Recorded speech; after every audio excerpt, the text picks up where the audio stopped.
How's it, Quinton? Very, very well played. I'm interested to know whether the fact that you're no longer playing Test cricket has helped your form in the white ball formats. You've had a hell of a run of form, since December. Do you think not having to bother with Test cricket has helped that? I don't think so. I'm not too sure, to be honest. I haven't really thought about it. I think I've always been a decent white ball player anyway. So I don't know if it is that. So yeah, I haven't really looked into it. So I don't think so at this moment. Thanks, Talford. We're going to go Heinz, then Ken, then Fidos. Hi, Quinton. Very well played. Congrats. I know you're a guy that doesn't necessarily dwell too much on these type of things, but I know you missed out perhaps on a century, but was that one of the most satisfying innings you've played in some time? I mean, it just seems that you just timed the ball so well, pierced the gaps, and without almost like an inkling of, I always want to say, overly aggressive intent. Was that quite satisfying? Yeah, I think it's obviously nice getting out there, scoring runs for the guys. Obviously, we've had a little bit of time off from our last series, so it was nice just to get out and spend some time in the middle. It's always satisfying, whether I'm going at a high striker or a low striker, as long as I can just help out the team, it's always satisfying, I guess. Thanks, Heinz. Ken? How's it, Quinny? Lovely knock, well done. Just in terms of satisfaction, I know you were going great guns towards the end of your innings, 92 of 76, but it seemed at the start that England actually bowled really well and there was a bit in that pitch.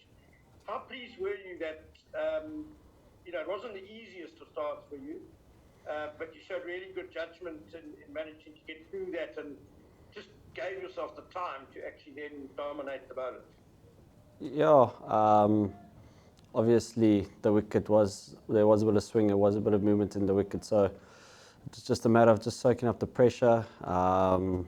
Obviously, 50 overs is a long time to bat, so obviously was able to do that, but still remain strong in my positions in what I wanted to get done. So still try and put away the bad balls while having a strong defence. That was just the game plan.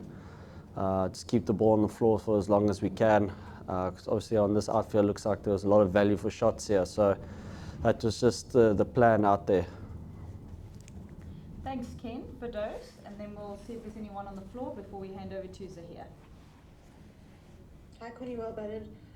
Connie, can you talk to us a little bit about your own workload and how you've thought about that? Obviously, with Ben Stokes retiring, that's sort of a focus point now, and I know you said maybe you haven't thought about if not playing Test cricket has helped you, but is it just freed up your calendar, or how are you feeling about the amount of cricket that you play? To be honest, no, it hasn't freed up my calendar, or at least for not this year. I've been roped in to play a couple of leagues, so to think about where I need to be, where I want to be in my career. So, it's as long as I can do it at my own pace, I'm happy. Thanks for those. We'll take some from the floor, Dean. As a left-hander, what difference does it make to you facing up against three left-arm seamers in one team? It's obviously quite an unusual setup. Is that a more tricky prospect, or does it actually help you get used to it and then put in a performance like that? No, it is tricky. I must be honest. I don't think I've ever played against a team that's played three left-arm seamers swinging it around. But in saying that, before the series, we kind of thought that might happen. So obviously we did some preparation for it. So I wasn't caught off guard or anything. So yeah, it is strange. I'm so used to facing the right-hand bowlers. Obviously it's more of a comfort thing because you're so used to it over the years, and to come face three left-arm seamers swinging around with good skills. So yeah, I mean, we kind of foresee it happening, and but that's why we prepared for it. Hi, just wondering on the Ben Stokes retirement as well, and you're obviously deciding to go the other way around, but are you actually, with a bit of time and perspective, how do you feel about that decision that you made now? And do you think that the age of players playing all formats internationally is kind of coming coming to an end? Yeah, I think it's going to start being tough for players. Look, 3 formats is a lot, especially by the looks of it. It looks like more games are happening over the calendar years. But look, I think players need to individually, if they feel they can do it, then happy with them. Then obviously some decisions, some guys need to take into their own hands. Sometimes, longer periods need to be off. So obviously, yeah, I think it's just a personal decision. For me, I'm still happy where I am. Obviously, Stokesy, it's just happened, so I don't know the answer to that. But yeah, I think it is coming to a time where, especially, I think if you're still young, still in your career, I still think you need to play all 3 formats, get through your career, get through some things that you need to get done in your career. I think it starts getting harder the older you start getting. The body doesn't quite cooperate anymore like it used to. So, and it's just a bit of a management thing in order for us to prolong our careers. Thank you. We'll take one more from the floor before we round off the press con with Zahir.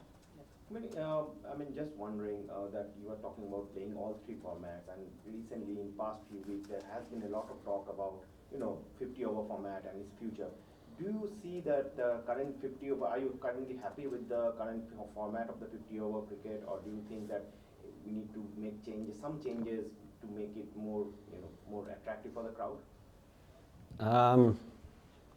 No, I don't think so. I think, look, I want to say that we need to play more games, but I don't see where, there's a bit of a grey area with it, because obviously we can't play so much cricket, but we need to. It doesn't help. I think we're only going to play 9 ODIs in 1 year, so it doesn't. There's a bit of a grey area to it. So I think that's all it needs. I think the game is doing well for itself at the moment. The way players are going about it, from a batting to a bowling competitiveness, I think there's obviously a future of it. We still got World Cups that we want to play, and a lot of us still want to win 50-over World Cups. So there's still a lot to play for.